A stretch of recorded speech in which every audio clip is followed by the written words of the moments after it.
So today's topic is why F1 cars aren't road legal and how we could fix this. So let's get right into it.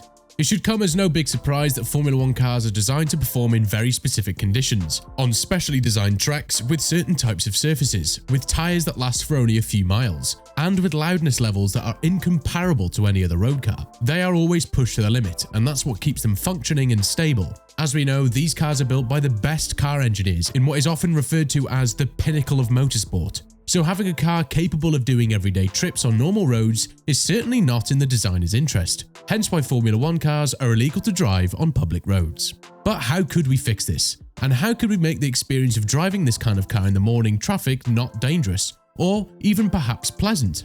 Let's start with the basics. Why an F1 car is illegal in the first place. F1 cars have some components that are illegal to use on the road. First, its tyres can't be used on normal roads.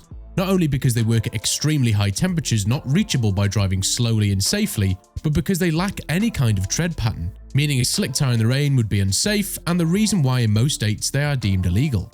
Furthermore, they last only for a maximum of 120 kilometers, and because they would probably be used in non-ideal conditions on bumpy roads and at the wrong temperature, they could last even less.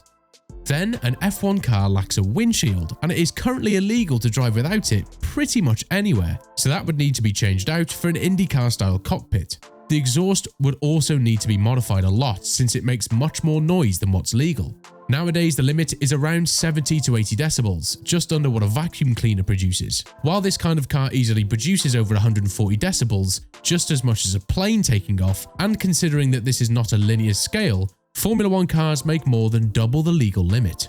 This exhaust would also need some internal redesign, since they are made for pure performance and don't stop nor filter any gas exiting the car. That wouldn't be legal, since specific kinds of roads legally require specific amounts of waste gases to be released into the surrounding air. Countryside roads usually offer more freedom when it comes to exhaust gases, while streets that go through areas with people are stricter. However, there is still a limit on how much a car can pollute the environment.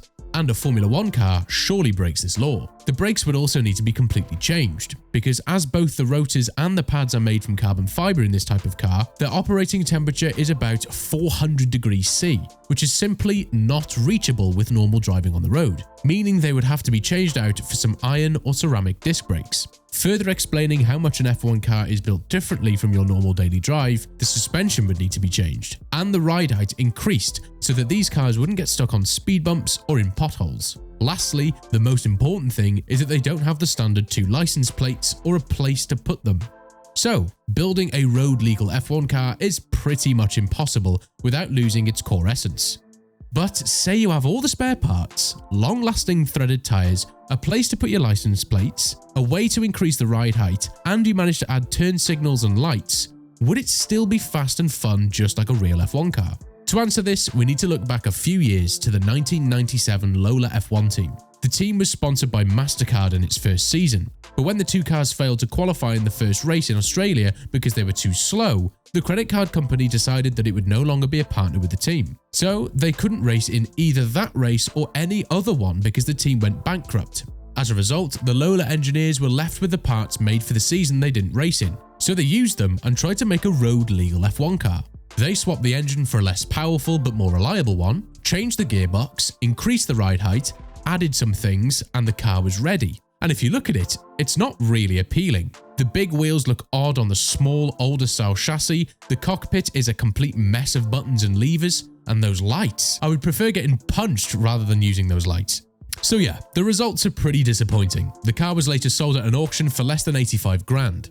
Guessing even the owners didn't want that thing in their garage. Just under $117,000 nowadays. Much of the performance was lost along the way, so the car was left with around 370 horsepower, more than 600 horsepower left than what you find in a normal F1 car, and still less than a V10 Lamborghini Gallardo, which would still smoke it while costing less.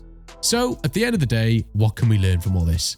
Well, one thing's certain, and that is that F1 cars don't belong on normal roads, and it would be a sacrilege to try and force one into what is effectively not one of its many habitats. What would you use one for anyways? It doesn't even have space for groceries. Of course, if you have the parts, time, and money to try and build another daily driver F1 car, feel free to do so.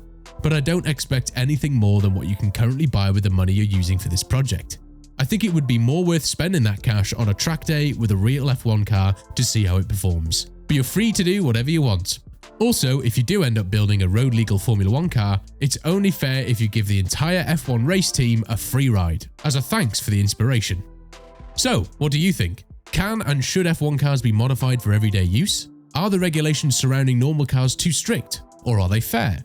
Let us know with a comment below, and don't forget to subscribe, because at 10,000 subscribers, we're going to build our own F1 car from scratch and take it to the circuit against a real Formula 1 car to see how they compare. No, not really, but you should subscribe anyways.